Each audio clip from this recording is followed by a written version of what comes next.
முதல்வர் ஐயா சிபிஐக்கு இந்த கேஸை மாத்தினாங்கல்ல, அதை பெருந்தன்மையை காட்டுது. நான் மனசார வரவேற்கிறேன், பாராட்டுறேன். இருந்தாலும் அவர் 1 கோடி ரூபா கொடுத்தீங்கன்னா அவங்க அந்த நிலைமையில இருந்து மீண்டு வருவாங்கல்ல சடக்குன்னு அப்படின்னு ஒரு விஷயத்தை சொல்லியிருக்காரு முதல்வர் அவர்கள்.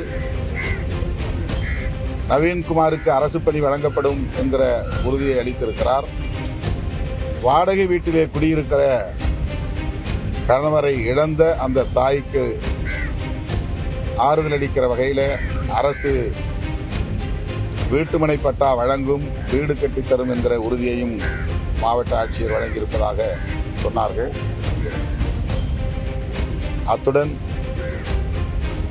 அஜித்குமாரின் குடும்பத்திற்கு தமிழ்நாடு அரசு 1 கோடி ரூபாய் இழப்பீடு வழங்க வேண்டும் என்று விடுதலை சிறுத்தைகள் கட்சியின் சார்பிலே வலியுறுத்துகிறோம்.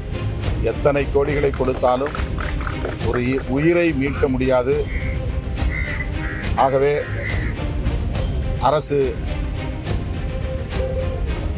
திராவிட முன்னேற்றக் கழகத்தின் சார்பில், கட்சி சார்பிலே இழப்பீடு தொகை வழங்கப்பட்டிருக்கிறது என்றாலும் கூட அரசு அஜித்குமாரின் குடும்பத்திற்கு இழப்பீடு வழங்க வேண்டும் என்று வலியுறுத்துகிறோம்.